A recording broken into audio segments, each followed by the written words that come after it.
Hey, Ryan, to get the offense back to where it was when it kind of was at its peak this season, what do you think needs to happen? Well, obviously, we got to get a rhythm early in the football game. Weren't capable of that in the SEC championship.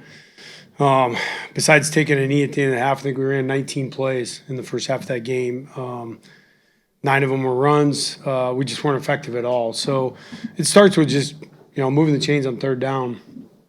I think simply put, those are the things that we did really well early in the season and at the midpoint when we were on that 4-game run against some tough opponents. And the consistency in that is we're more than capable. We got great kids that play hard, smart, and they're more than capable of getting that done. So excited about the challenge. Jumping over to the front left, Colin. Hey, Ryan, what have you seen, I guess, from Jam over the past 2 weeks? Is he, with him being fully healthy, or have you seen more of a fire under him as he, in practice? Or Yeah, Jam's always got a fire. But yeah, he looks great. He's out there running around today. Did an awesome job. Feel like he'll be full go, ready to contribute and help us get rolling again. Going back to the front right, let's go to Tony next. With the struggles in the running game, how important is it to take deep shots early in the game, maybe to open up the defense a little bit, just to kind of maybe announce your presence there? Is that a strategy you kind of use? I've used them all. I've used throw the deep ball early and run later, run early, throw the deep ball after. So I think some of it obviously comes down to the whatever schematic advantage you think you have against a particular defense and what they give you early in the game or don't give you. And I think sometimes there's a feel out process during the game and you can see what you think you have success with. But, for us, whether the ball's going down the field or running the football, we got to be more consistent with the ball moving forward, period. Whether it's an explosive play, 5-yard run, we got to get first downs and be consistent on early downs. Question from Joe back in the middle right there. Coach, what does Oklahoma's defense do so well that creates their havoc plays, turnover, sacks, and what is the key to avoiding that? Good question. They do a great job of creating confusion. That's what they're good at. Their guys are, well executed. You can see that they've been in the system a couple years now, have kind of moved forward a little bit compared to even last year. So I think it's just really trying to get your eyes in the wrong spots. Their guys play physical and fast, so they're confident in the scheme that they run, which I think is really, really important in any scheme. And they certainly do that. So they play with an edge that, you got to make sure that you're matching their intensity and go above it. Question from Katie, right in front there. Before the SEC championship, talking to Kalen about a rematch. It had been a while since y'all had played Georgia, so he talked about it being different teams. It's only been a month since that Oklahoma game. Yeah. Is there kind of a benefit to that y'all moved the ball pretty well against a really good defense and things y'all can draw back on from that previous matchup?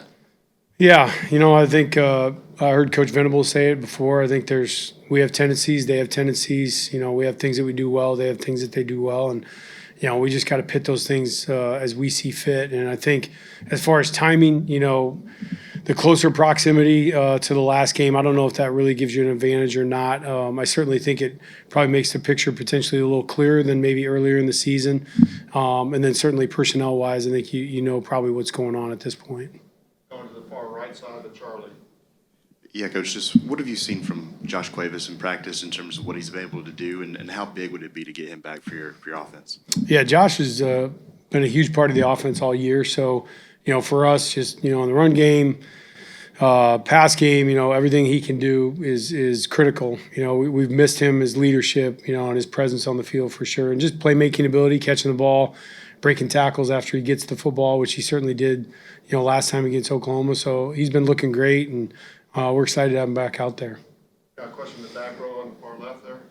Hey, Coach, last time against Oklahoma, you said you were going to change up the offensive signs and signals. Did you ever feel like Venables kind of knew what was coming or picked up on any of the signs that were new in the first meeting? I think that those guys that are, working signals eventually get them during the course of a football game. So you have to have measures, throughout the game to try to combat that. And I thought, there was times where you certainly thought there were some of those things that they had gotten. I didn't feel like it affected anything or got us to the point where, we weren't making a play because of that. And we huddled quite a bit as well. So some of that's, kind of irrelevant. Go to Will on the left side. Coach, what do you want to see from the offensive line in this matchup against Oklahoma? Gave up 4 sacks last time, whether that be personnel-wise or just in general, whether it's run game, pass game, and all that. Elite communication.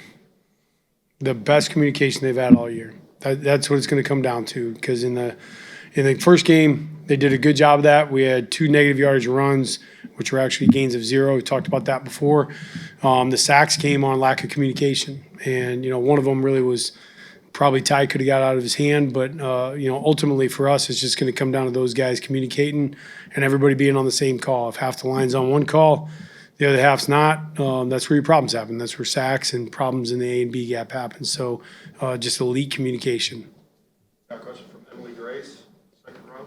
Hey, Coach, we've heard about how this added rest and time to reset, get everyone's bodies right, has paid off from Ty. What are you seeing that's indicating that the team is heading in the right direction as they go into OU this weekend?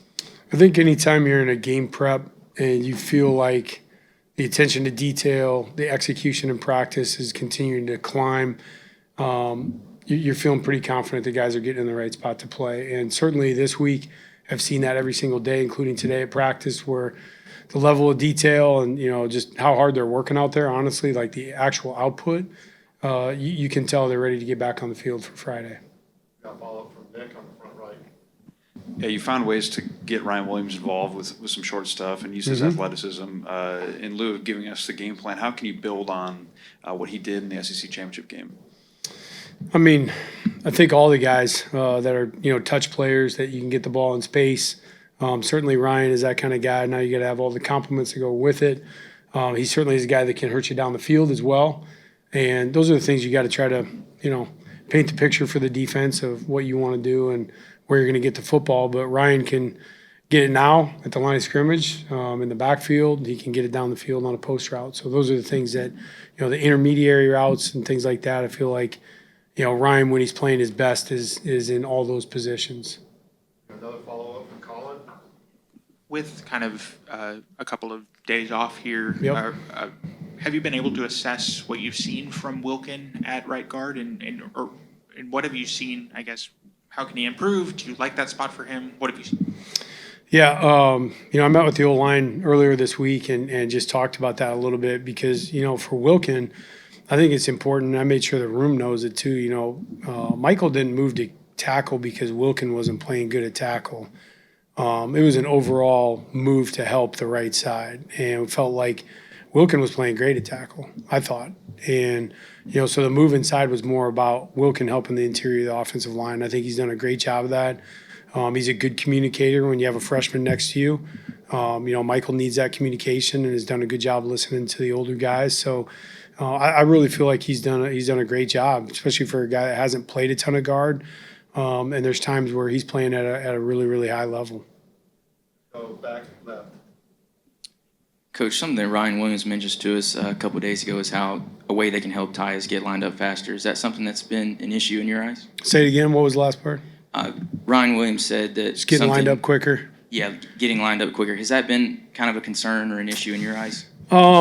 It's always a concern. If I'm being honest, it wouldn't matter if they went Mach 4 to the line of scrimmage. It wouldn't be fast enough. I think if you're early to the test, you're helping yourself. Get up there, paint the picture for the center and the quarterback, have the threat of snapping the football at any second when we get up there. And that's really what it should look like on every play. And so we certainly have not been perfect at that.